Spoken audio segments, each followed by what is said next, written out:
Up to this point, we learn how to make relationship between the object velocity and image velocity when object moves in front of a spherical mirror, parallel to the principal axis or along the principal axis or perpendicular to the principal axis. Now it is time to learn the application of the concept. और application of the concept हम लोग learn करेंगे कुछ selected illustrations के through. तो चलते हैं illustration section में।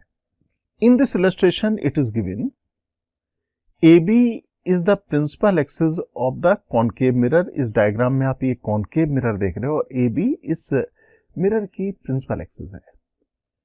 ए point object moves on the line PQ which makes a small angle theta with the principal axis. आप यहां लाइन ऑब्जर्व कर सकते हो, PQ लाइन जो प्रिंसिपल एक्सिस से स्मॉल एंगल थीटा पे इंक्लाइंड है और object along this line move कर रहा है। So that image also moves in straight line making same angle theta with the principal axis. हमें यहाँ पे प्रूव करना है जो इमेज हम लोग यहाँ पे ऑब्जर्व करेंगे वो इमेज भी स्ट्रेट लाइन में मूव करेगा और वो स्ट्रेट लाइन भी प्रिंसिपल एक्सिस से थीटा डिग्री का एंगल फॉर्म करेगी। ओके, तो डायग्राम में कॉपी कर लेता हूं। यहाँ पे ये डायग्राम हो गया। इस डायग्राम में ये जो स्ट्रेट लाइन है this is the line representing the path of the motion of the object. Object इस लाइन में मूव कर रहा है। इस एंगल को मैंने थोड़ा सा लार्ज बनाया हुआ है। इनफैक्ट क्वेश्चन में गिवन है कि स्मॉल एंगल में ये इंक्लाइंड है। डायग्राम की क्लियरिटी की वजह से मैंने इसको थोड़ा लार्ज बनाया हुआ है। सपोज प्रिंसिपल एक्सिस के अलोंग डायरेक्शन को X axis, perpendicular to the principal axis की डायरेक्शन को y एक्सिस हम लोग रिप्रेजेंट कर लेते हैं। ऑब्जेक्ट की पोजीशन डिफाइन करते हैं। Suppose at any time object is located at this position और इसका कोऑर्डिनेट हम लोग यहाँ पे डिफाइन कर देते हैं x एंड y। अगर यहाँ से परपेंडिकुलर ड्रॉ करें तो ये डॉटेड लाइन की लेंथ रिप्रेजेंट करेगी y, that is the object height, और x रिप्रेजेंट करेगा object distance from the pole. Similarly हम लोग यहाँ पे इमेज पोजीशन के बारे में बात कर लें। हम लोगों को मालूम है कि अगर कोई भी रियल ऑब्जेक्ट कॉनकेव मिरर के सामने रखा हो तो उसका रियल इमेज फॉर्म होता है in front of the concave mirror. अगर ऑब्जेक्ट प्रिंसिपल एक्सिस से ऊपर रखा हुआ है तो इमेज प्रिंसिपल एक्सिस के नीचे होगा। तो इमेज की पोजीशन हम लोग यहाँ पे मार्क कर देते हैं, दिस इज Q डैश, और इसका कोऑर्डिनेट ले लेते हैं x dash minus y dash.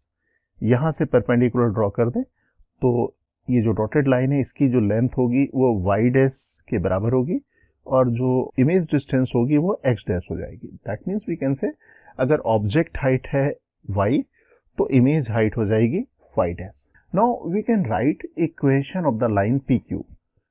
जिस लाइन के अलोंग ऑब्जेक्ट मूव कर रहा है इसकी इक्वेशन लिख सकते हैं। We can observe this line is passing through the origin और inclined at angle theta with the positive x direction. तो इसको हम लोग लिख सकते हैं y इक्वल टू mx और यहाँ पे जो m होगा वो हम लोग लिख पाएंगे tan थीटा के बराबर। ओके, तो मैं यहाँ पे लिख देता हूँ equation of the line y is equal to mx that is also tan theta multiplied by x। Equation number 1 बना दिया। Now we have magnification formula. Magnification formula हम लोगों को मालूम है m equal to i divided by o that is equal to minus v divided by o। Okay, यहाँ पे हम लोग इसकी वैल्यू लिख देते हैं। अब हमें यहाँ पे O मालूम है ऑब्जेक्ट हाइट, I मालूम है इमेज हाइट, लेकिन हमें यहाँ पे इनफैक्ट कोई वैल्यू अपनी तरफ से गिवन नहीं है, कोई न्यूमेरिकल वैल्यूज गिवन नहीं है। तो जब कोई भी न्यूमेरिकल वैल्यूज हमें गिवन ना हो तो हम लोग यहाँ पे साइन के साथ वैल्यूज नहीं रखेंगे। हम लोग यहाँ पे in place of I we can substitute y dash, in place of O substitute y, और in place of v we can substitute x dash, और in place of u we can substitute x। यहाँ पे हम लोग कोई sign convention के sign है वो सब्स्टिट्यूट नहीं कर रहे हैं क्योंकि यहाँ पे कोई हमें न्यूमेरिकल वैल्यूज ऐसे नहीं गिवन है। तो अब यहाँ पे मैं वैल्यूज रख देता हूँ, रीअरेंज कर लें, ये आ जाएगा expression y dash equal to minus y divided by x multiplied by x dash. अब यहाँ से अगर इक्वेशन नंबर 1 से देखें y divided by x that is equal to tan theta, तो यहाँ पे y डिवाइडेड बाई x की जगह हम लोग tan थीटा सब्स्टिट्यूट कर सकते हैं। तो ये इक्वेशन आ जाएगी y dash equal to minus tan theta multiplied by x dash. That means the equation is equal to minus tan theta multiplied by x dash. ये हमारे पास इक्वेशन आ जाएगी।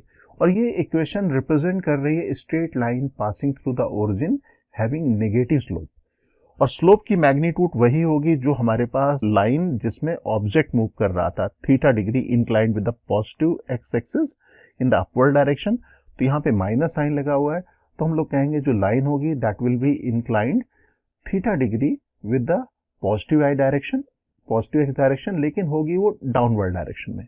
तो यहाँ पे हम लोग यहाँ पे कह सकते हैं कि जो इमेज है वो भी स्ट्रेट लाइन में मूव करेगा और स्ट्रेट लाइन की स्लोप मैग्नीट्यूड वाइज सेम होगी और ये हमारे पास हो जाएगा path along which image will move.